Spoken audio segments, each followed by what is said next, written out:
한때 제 아이의 피부는 엉망이었습니다. 회복 가능성이 없을 것 같았고 매일을 한탄하면서 살았습니다. 쉽게 얻을 수 있는 피부과의 항생제와 스테로이드 연고에 의존해서 꽤 오랜 시간을 허비했습니다. 만 4년이라는 시간을요. 하지만 단 한 달도 채 안 돼서 노력한 끝에 저는 다시 아이의 깨끗하고 맑은 피부를 되찾을 수 있었습니다.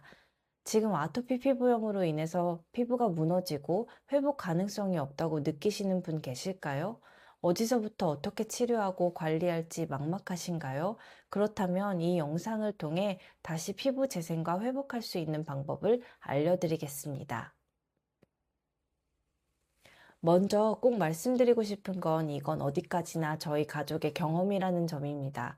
모든 아이에게 같은 방법이 맞는 건 아니고 저희도 지금까지 계속해서 시행착오를 겪고 있는 과정이에요.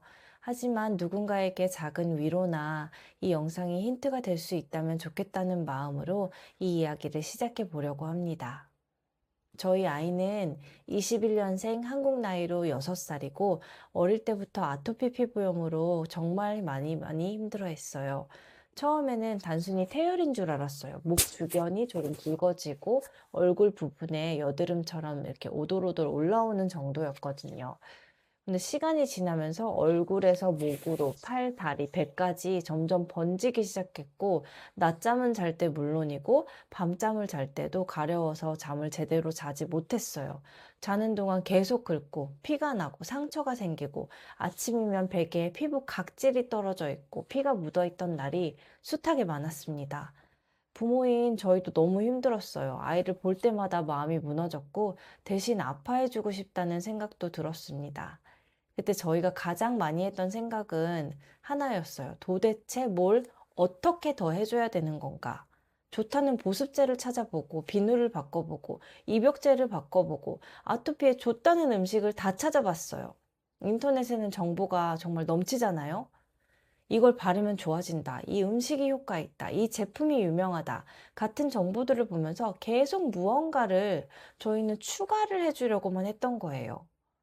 그런데 이상하게 그렇게 할수록 제 마음은 더 불안해졌어요. 제가 지난 다른 영상에서도 말씀을 드렸지만 아이에게 좋은 보습제, 보습 크림을 찾기 위해서 저는 1,000만 원도 넘게 물건을 구입을 해봤던 사람인데 그럴수록 제 마음이 계속 불안해지는 거예요. 그리고 아이를 볼 때 아이의 그 사랑스러운 그런 모습 자체보다 피부에 포커스를 해서 피부를 먼저 보게 되더라고요. 오늘은 어디가 더 빨개졌나? 오늘은 어디가 조금 덜 빨갛나? 진물이 나는 부분은 어땠는데 오늘은 어떤가? 하루 종일 제가 피부 상태에만 마음이 매달려 있었어요. 그런데 제가 어느 날 육아 서적을 읽다가 아이의 눈을 보고 있냐는 문구에서 제가 마음이 철컹했어요. 당신은 아이의 눈을 보고 있나요? 그 말을 보고 저는 정말 많은 생각이 들었습니다. 돌이켜보니까 저희는 아이의 피부 상태만 바라보느라 정작 아이 자체를 제대로 보지 못하고 있었던 거예요. 오늘 아이가 웃었는지, 즐거웠는지, 행복해했는지, 오늘은 더 심해졌네? 오늘은 좀 괜찮네. 이것만 보고 있었던 거죠. 그 이후부터는 저희는 조금씩 방향을 바꾸어서 아이를 바라보기 시작했습니다.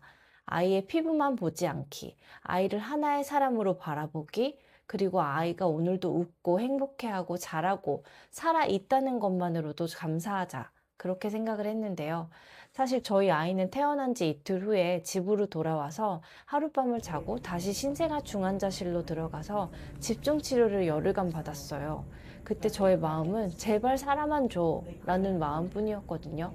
근데 아이가 아토피가 생기고 그런 힘들어하는 과정들을 겪게 되면서 제 마음이 좀 많이 힘든 쪽으로 치우쳐져 있었던 것 같아요.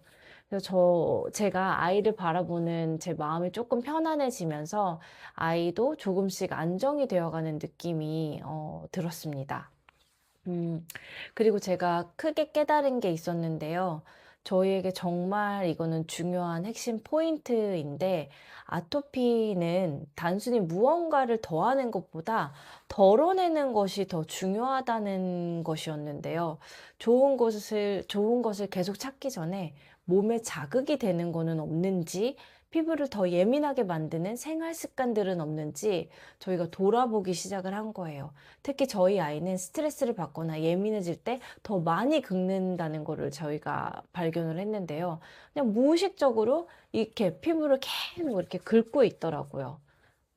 그래서 단순히 "긁지 마." 이렇게 말하는 것보다 뭐 이렇게 아이가 불안해서 예민해서 그럴 때 더 긁을 때가 있는데, 그런 거를 다른 자극으로 다른 감각놀이로 전환을 시켜 주려고 저희는 노력을 했고요. 또 피부가 조금 뜨거운 상태가 되면 더 긁는 경우가 많기 때문에 가려워할 때는 좀 차가운 수건이나 뭐 가제 수건 같은 데에다가 물로 뿌려서 스프레이를 피부에 대주면은 열이 조금 내려가면서 아이도 조금 편안해하는 거를 느끼기도 했고요. 그리고 또 하나 한 가지 바뀌었던 부분은, 저희가 샤워할 때 아이가 물을 굉장히 좋아하기 때문에 탕 목욕을 자주 시켰거든요. 하루에 한 번 무조건 욕조에서 입욕제를 풀고 아이를 놀게 하는 샤워를 했었는데, 어 따뜻한 물에다가 그렇게 탕목욕을 하다가 이제는 이제 뜨거운 물이 피부 장벽을 더 무너뜨릴 수 있다는 것을 저희가 알게 되고, 그래서 지금은 최대한 아주 미지근한 물로 굉장히 짧게 샤워를 하고 있습니다. 아토피 피부에는 보습이 또 중요한 걸 알았기 때문에 저는 좋다는 보습제를 앞에 영상에서도 말씀을 드렸지만 1,000만 원 이상 구입을 했었어요. 그래서 그 좋은 크림을 무조건 많이 발라주는 게 좋다고 생각을 했었는데, 아쉽게도 얼마 전에 제가 깨달은 거예요. 단순히 많이 바르는 것보다 아이 피부에 맞는 그런 제품과 또 순서를 찾는 과정이 굉장히 중요하다는 거를 느꼈습니다. 그리고 생활 속에서 제가 가장 크게 느꼈던 건 옷 소재였어요. 합성 섬유나 까슬까슬한 옷이나 뭐 스판이거나 통풍이 되지 않는 거는 바로 가려움을 유발을 하기 때문에 최대한 면 100% 소재를 입히고, 피부에 직접 닿는 옷은 부드러운 면으로 바꿔주기 시작했습니다. 사실 지금 제가 말씀드린 것들은 엄청 특별한 거나 대단한 방법이 아닐 수도 있어요. 하지만 이런 작은 변화들이 일상에서 하나씩 쌓이고 바뀌어져 가면서 저희 아이의 피부가 조금씩 달라지는 거를 저희가 경험을 하고 있거든요. 근데 물론 지금도 완벽하게 좋아진 건 아니에요. 또 좋아지기도 하고, 가공식품을 먹거나 유제품을 먹을 때는 다시금 올라오기도 하고, 또 새로운 피부 문제를 또 접하기도 해요.